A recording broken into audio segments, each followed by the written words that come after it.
Cricket ലോകത്ത് ഉപയോഗിക്കുന്നൊരു വാക്കാണ് sledging. ഇപ്പോൾ ഒരു ബാറ്റ്സ്മാൻ നന്നായിട്ട് ബാറ്റ് ചെയ്തുകൊണ്ടിരിക്കുമ്പോൾ അദ്ദേഹത്തിൻ്റെ ശ്രദ്ധ തെറ്റിക്കാൻ വേണ്ടി ബോളർ ചിലപ്പോൾ വാക്കുകൾ കൊണ്ട് അയാൾ പ്രകോപിപ്പിക്കും.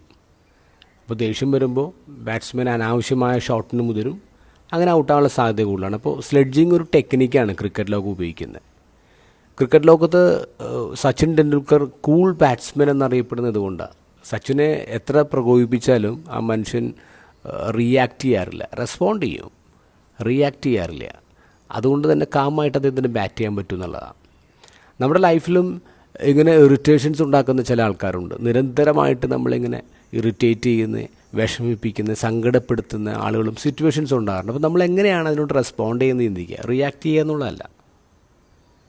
ഉദാഹരണത്തിന് നമുക്ക് വേണമെങ്കിൽ ഒരു കൊക്കോ കോള ബോട്ടിൽ പോലെ ആവാം, അതല്ലെങ്കിൽ നമുക്ക് സാധാരണ വെള്ളത്തിൻ്റെ ബോട്ടിൽ പോലെ ആവാം.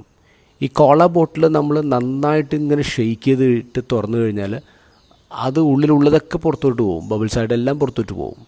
പക്ഷെ വാട്ടർ ബോട്ടിൽ എത്രമാത്രം കുലുക്കിയാലും അത് തുറന്നു കഴിഞ്ഞാൽ ഒന്നും പുറത്തോട്ട് പോകില്ല. It remains calm, it remains same.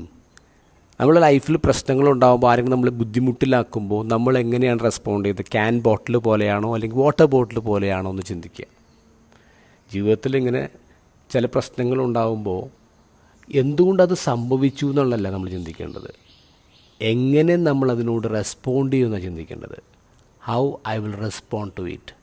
Reaction എല്ലാവരും ചെയ്യുന്ന കാര്യങ്ങളാണ്, പക്ഷെ റെസ്പോണ്ട് ചെയ്യാൻ നമ്മൾ പഠിക്കണം. ഇന്നത്തെ ഗോസ്പലിൽ ഈശോ പറയുന്നു, നിങ്ങളുടെ ശത്രുക്കളെ സ്നേഹിക്കുക, നിങ്ങളെ പീഡിപ്പിക്കുന്നവർക്ക് വേണ്ടി പ്രാർത്ഥിക്കുക. വളരെ എളുപ്പമുള്ള കാര്യമൊന്നുമല്ല അങ്ങനെ.